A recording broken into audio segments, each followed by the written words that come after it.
വകുപ്പുമായി ബന്ധപ്പെട്ട കേസുകൾ ഉണ്ടായാൽ ഭീതിയോടെയാണ് മലയോര നിവാസികൾ നോക്കിക്കാണുന്നത്.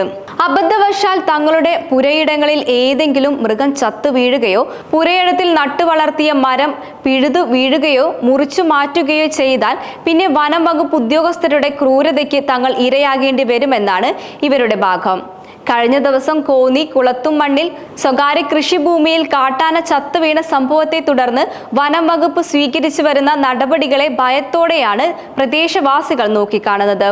വനം വകുപ്പ് ആരെയെങ്കിലും ചോദ്യം ചെയ്യും എന്ന പേരിൽ വിളിച്ചു കൊണ്ടുപോകും. പിന്നീട് അവരെ കുറ്റം സമ്മതിച്ച് തിരിച്ചു വിടുകയുള്ളൂ.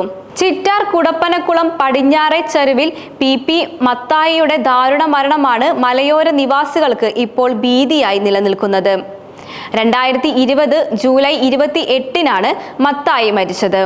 വനത്തിനുള്ളിൽ ക്യാമറ നശിപ്പിക്കപ്പെട്ട സംഭവത്തിൽ ചോദ്യം ചെയ്യാനായി വീട്ടിൽ നിന്നും വനപാലകർ വിളിച്ചിറക്കി കൊണ്ടുപോയ മത്തായിയുടെ മൃതദേഹമാണ് പിന്നീട് വീട്ടുകാർക്ക് ലഭിച്ചത്. കുടുംബ വീടിനോട് ചേർന്ന കിണറ്റിൽ മത്തായിയെ മരിച്ച നിലയിൽ കണ്ടെത്തുകയായിരുന്നു. സംഭവം ഇപ്പോഴും ദുരൂഹമായി തുടരുകയാണ്.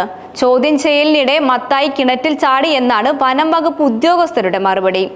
കിണറ്റിലേക്ക് ചാടിയ ഒരാളെ രക്ഷിക്കാൻ നിൽക്കാതെ രക്ഷപ്പെട്ട ഉദ്യോഗസ്ഥർ അത് സംബന്ധിച്ച് വിശദീകരണം നൽകിയിട്ടില്ല. യാതൊരുവിധ രേഖകളും ഇല്ലാതെയാണ് മത്തായിയെ കസ്റ്റഡിയിലെടുത്തത്. കസ്റ്റഡി മരണമായിട്ടും അതിനെ മൂടിവെക്കാനുള്ള ശ്രമമാണ് വനം വകുപ്പ് നടത്തിയത്. ഉദ്യോഗസ്ഥരെ രക്ഷിക്കാനുള്ള ശ്രമവും നടത്തി. വനത്തോട് ചേർന്ന പ്രദേശങ്ങളിൽ സമാനമായ നിരവധി സംഭവങ്ങൾ ആളുകൾ വനം വകുപ്പിനെതിരെ ആരോപണവുമായി വന്നിട്ടുണ്ട്.